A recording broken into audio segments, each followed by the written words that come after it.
안녕하세요. 30대 초반의 나이로 이혼하게 된 여자입니다. 차라리 성격 문제라던가 아니면 남편이 저를 두고 바람이 났다던가 해서 이혼을 했으면 했지. 이렇게 가짜는 이유로 이혼까지 하게 될 줄은 생각도 못했습니다. 제가 정상이고 남편 포함한 시댁 식구들이 비정상 같은데 비정상 집단에서 저 혼자만 제정신이니 오히려 제가 비정상이 되더라고요. 남편 가족들이 이런 사람인 걸 결혼 전에 알았더라면 적어도 이혼녀 딱지를 달고 살게 되지는 않았을 텐데 어떻게 사람을 이렇게 감쪽같이 속일 수가 있는지 정말 소름이 다 돋네요. 소개팅으로 만난 남편은 결혼 전 연애하던 시절에는 제 주변 사람들이 엄청 부러워할 만큼 저에게 지극정성인 사람이었어요. 저녁 먹은 게 좀 얹힌 것 같다는 제 전화에 편의점에서 소화제란 소화제는 종류별로 사다가 집 앞까지 찾아와 건네주던 그런 사람이었죠. 연애 시작했을 때만 해도 결혼 생각은 크게 없었는데 이렇게 매사에 진심이고 저한테 최선을 다하는 자상한 모습에 저도 조금씩 마음을 달리하게 되었죠. 사람 좋은 게 전부가 아니라는 걸 깨닫게 된 지금은 시간을 되돌려 과거로 갈 수만 있다면 그때의 제 자신을 뜯어말리고 싶네요. 아무튼 그렇게 남편과 연애하는 기간이 길어지면서 자연스럽게 결혼 이야기가 오가게 되었습니다. 결혼 이야기 나오고 남편 집에 인사를 드리러 갔던 적이 있는데 아직 상견례도 하기 전인데도 불구하고 시어머니는 당시에 저를 우리 며느리 하면서 엄청 잘해줬어요. 자상하고 사람 잘 챙겨주던 남편의 성격이 부모님으로부터 물려받은 거구나 생각을 했고 10월드는 저와는 거리가 먼 이야기라고만 생각했습니다. 처음 인사드리러 갔던 날에 남편의 가족관계에 대해서도 처음 알게 되었어요. 시댁에는 시어머니와 신우, 그리고 태어난 지 얼마 되지 않은 어린 조카 이렇게 셋이서만 살고 있었죠. 아버지는 남편이 어렸을 적에 집을 나간 뒤로 연락 한 통이 없다고 했고 신우는 얼마 전에 성격 차이로 이혼을 해서 시어머니 집으로 들어온 거라고 하더군요.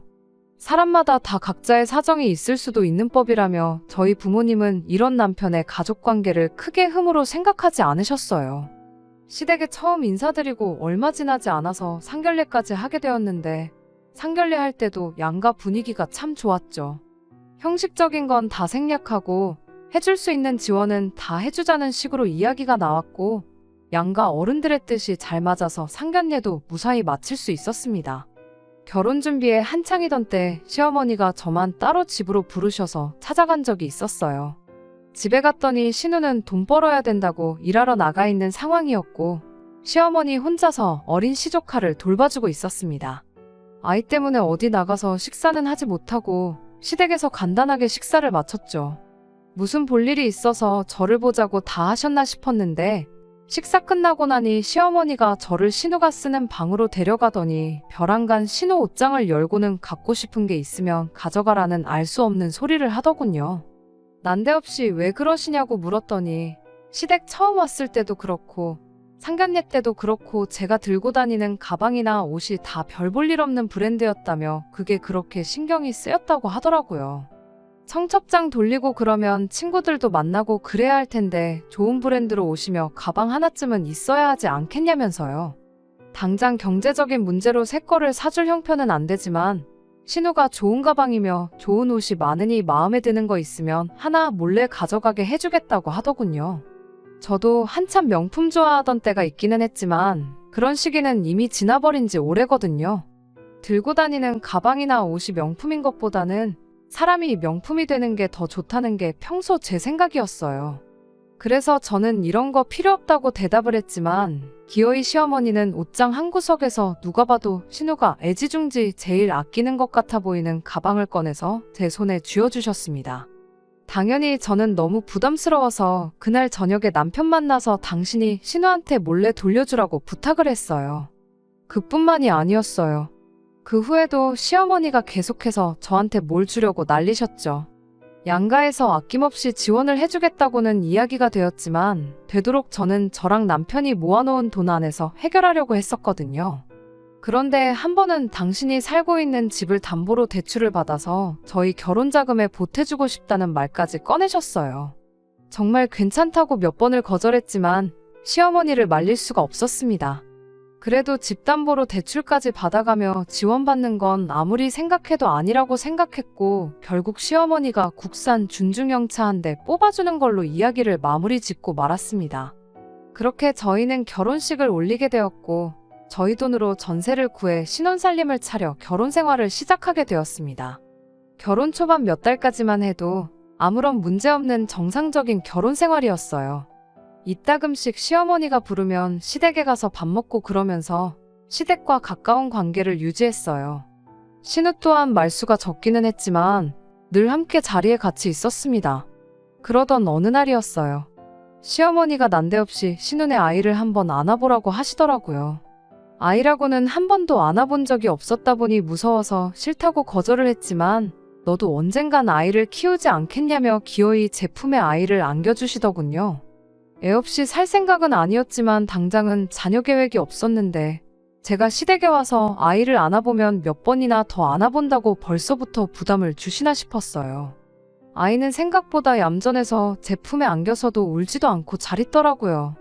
그래도 한 번 안아줬다고 외숙모인 걸 알아보나 싶어서 그 뒤부터는 시댁에 갈 때마다 아이 옷이라든지 장난감이라든지 해서 몇 개씩 사서 갔었습니다.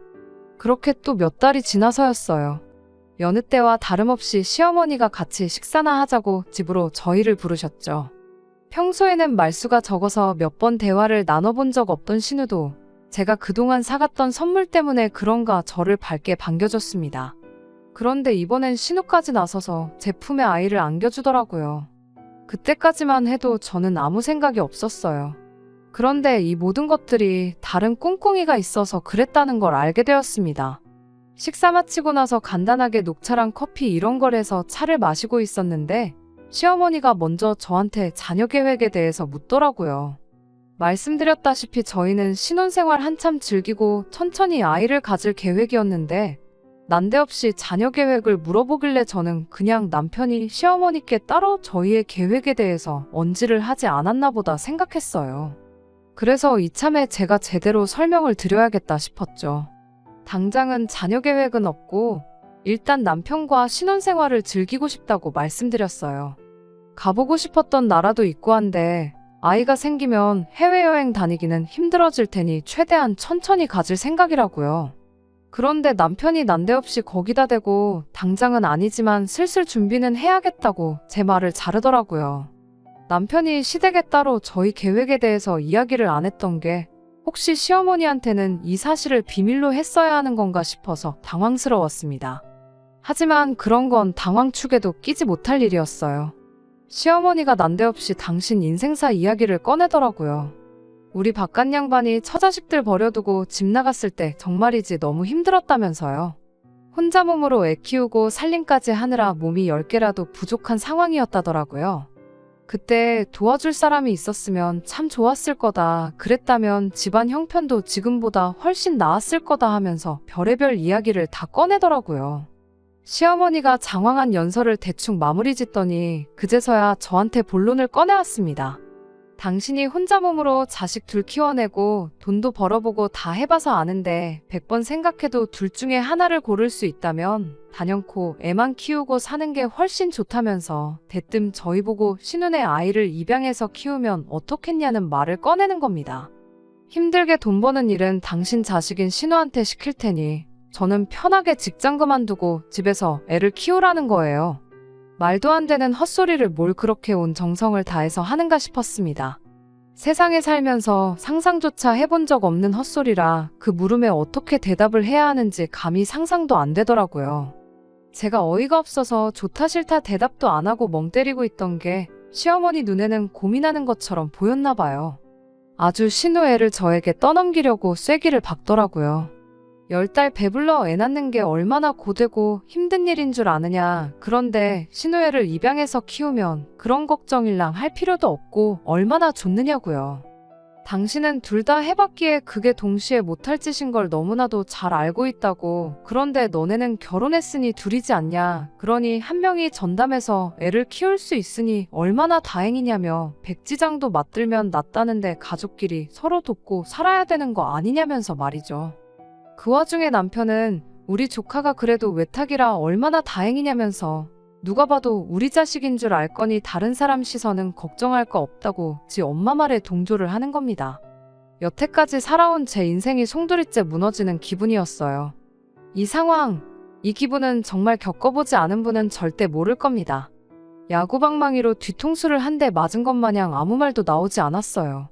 어이가 없어서 멀뚱멀뚱 남편을 쳐다봤는데 남편은 눈치가 없는 건지 아니면 알고 그러는 건지 제 손을 붙잡더니 이 은혜는 평생 잊지 않겠다며 눈물까지 글썽이더라고요.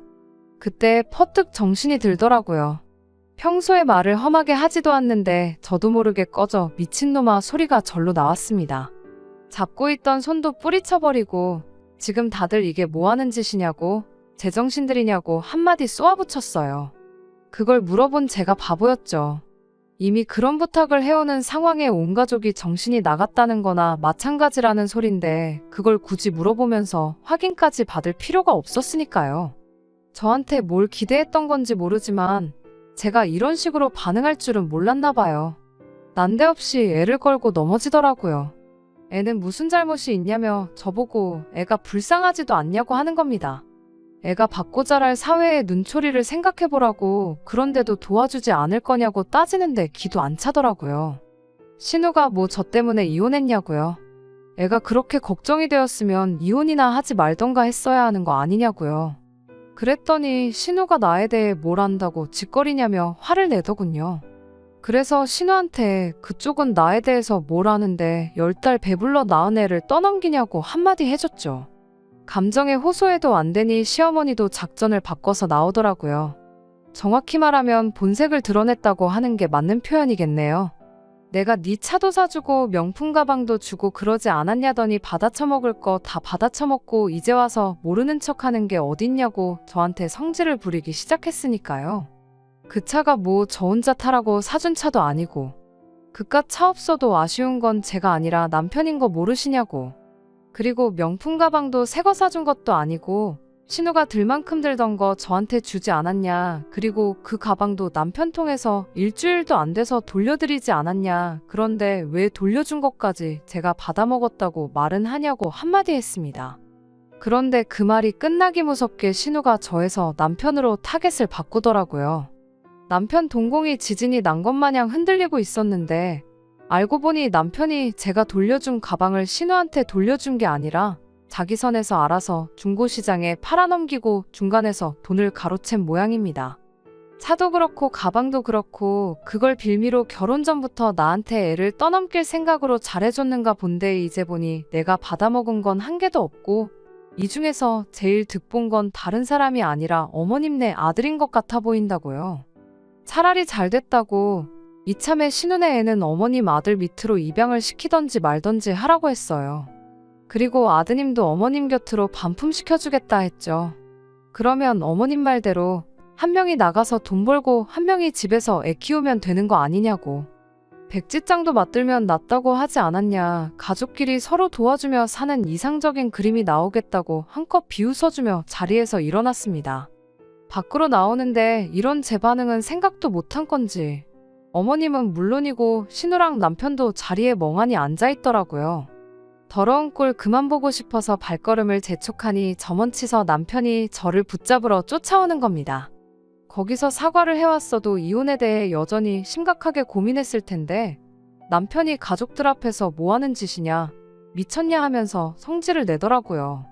대한민국에서 이혼녀로 사는 게 얼마나 힘든 줄 아냐고, 사람들 눈초리며 손가락질을 다 견딜 수 있겠냐고 하길래 어이가 없어서 한마디 했습니다. 니네 누나도 하는 걸 내가 못하겠냐고. 그리고 니네 누나처럼 매달린 이혼녀가 되는 게 아닌 게 천만 다행이지 않냐고요. 니네 누나가 대체 뭔 짓을 했길래 갓난쟁이 아이까지 데리고 이혼당했는지는 내가 알 거 없지만 니들 가족들 말하는 꼬락서니 보니 뭔 짓을 해도 충분히 했겠다고. 나한테 가족들 뒷바라지 떠넘길 생각하지 말고 그런 마음 있거든 니 혼자 실컷 하라고 말하고 정강이 한 대 걷어차주고 택시 잡아서 집으로 돌아왔습니다. 집에 오는 길에 친정부모님한테 연락해서 집으로 급하게 좀 와달라 말하고 자초지종을 설명했어요. 다행히도 남편이 저를 따라서 집에 도착하기 전에 친정부모님이 먼저 도착해 계셨어요. 친정 부모님이 같이 계시는데도 남편은 제 앞으로 성큼성큼 다가와서는 제 손목을 확 낚아채더라고요. 둘이서 잠깐 이야기 좀 하자는데 그걸 보고 저희 아버지가 가만 계실 분이 아니셨죠. 젊은 거 하나 믿고 저희 아버지를 뿌리칠 수 있겠구나 생각했나 본데 저희 아버지가 어릴 때 씨름을 하셨고 아직까지도 운동 하나만큼은 쉬지 않고 하시거든요. 그 길로 제 손목을 낚아챈 남편을 붙잡아다가 들배지기로 넘겨버렸어요. 남편이 거실 바닥에 나자빠져서는 힘으로는 어떻게 안 되겠다는 걸 깨달았는지 대화로 해결하자면서 가족끼리 서로 돕자고 하는 건데 제가 너무했다는 식으로 몰아가더라고요. 시댁에서야 한통속인지 식구들끼리 편을 들어주지 내 가족들 앞에서 그런다고 눈 하나 깜짝했겠나요? 친정아버지께서 다시 한번 남편 멱살을 붙잡고는 다른 거 다 떠나서 사람 좋은 거 하나만 믿고 내 딸을 맡겼더니 이렇게 뒤통수를 칠 수가 있냐고 마음 같아서는 어디 팔다리 하나씩 분질러버리고 꽹감 내주고 끝내고 싶지만 니깐 놈한테 1,000원 한 장 주기도 아까워서 그렇게는 못하겠다고 호통을 치셨죠. 큰소리 떵떵 치던 남편이 멱살을 잡히고 나니 순한 양으로 돌변해서는 찍소리도 못하고 친정아버지 눈도 못 마주치고 벌벌 떨더군요. 여태까지 정을 생각해서 여기서 끝내주겠다고 일주일 줄 테니 이혼 서류랑 알아서 준비해서 내 앞에 가져오지 않으면 여태까지 참은 것까지 포함해서 아주 쑥대밭을 만들어주겠다 말하고 남편을 밀쳐버리셨어요. 남편은 다리에 힘이라도 풀린 건지 갓 태어난 송아지 마냥 제대로 일어서지도 못하고 소파에 철푸덕 자빠지더군요. 친정아버지가 지켜보는 가운데 저는 제 짐을 챙겨서 친정으로 돌아가게 되었습니다. 이틀 뒤 저녁에 남편한테 전화가 왔어요. 그제서야 미안하다고 사과를 해오더라고요. 누나며 시어머니며 자기가 2번 다시 조카 이야기는 꺼내지도 못하게 이야기했으니 우리 결혼할 때 서약했던 것처럼 알콩달콩 검은머리 파뿌리 될 때까지 행복하게 살자는 헛소리를 꺼내더라고요. 무슨 헛소리를 하고 자빠졌냐고 혹시 우리 아버지랑 통화하고 싶은 거냐고 묻고는 집에 계시지도 않는 아빠 부르면서 전화 좀 받아보라 한마디 했더니 1초도 기다리지 않고 전화를 끊어버렸습니다. 그리고 아버지가 시킨 대로 며칠 지나서 이혼 서류 준비해서 저희 집에 찾아왔어요. 그 와중에라도 남자답게 제대로 저희 부모님 앞에서 사과하고 용서를 구했다면 아마 그럴 일은 없겠지만 다시 생각하게 만드는 기회라도 왔었을 텐데 남편한테 그럴 용기가 그럴 주변머리가 있었다면 애초에 신우랑 시어머니가 그딴 헛소리 하고 있을 때 제 편을 들어주면서 자기 선에서 막았겠죠. 그렇게 남편하고는 말 같지도 않은 이유로 이혼을 하게 되었습니다. 돌이켜 생각해보면 시어머니가 집담보로 대출받아 신혼집 구할 돈 마련해주겠다 했을 때 거절한 게 참 잘한 일인 것 같아요. 이유 없는 호의는 없다. 세상에 공짜는 없다잖아요. 괜히 돈 얼마 아끼겠다고 받았으면 제 딴에도 꿀리는 게 있어서 제대로 대응도 못하고 소갈이 하고 있었을지도 모르겠어요. 사연 듣는 분들 중에 앞으로 결혼 앞두고 계신 분들이 계시다면 괜히 시댁에서 이유불문 상황 다 덮어놓고 호의부터 베풀어 온다면 의심부터 해보라는 조언을 해드리고 싶네요. 물론 모든 사람들이 그렇다는 건 아니지만 그렇다고 안 그런 사람들도 없는 건 아니니까 말이에요. 끝까지 들어주셔서 감사합니다. 오늘의 사연은 여기까지입니다. 구독과 좋아요, 알람 설정 부탁드리고 더 좋은 사연으로 다시 찾아뵙겠습니다. 감사합니다.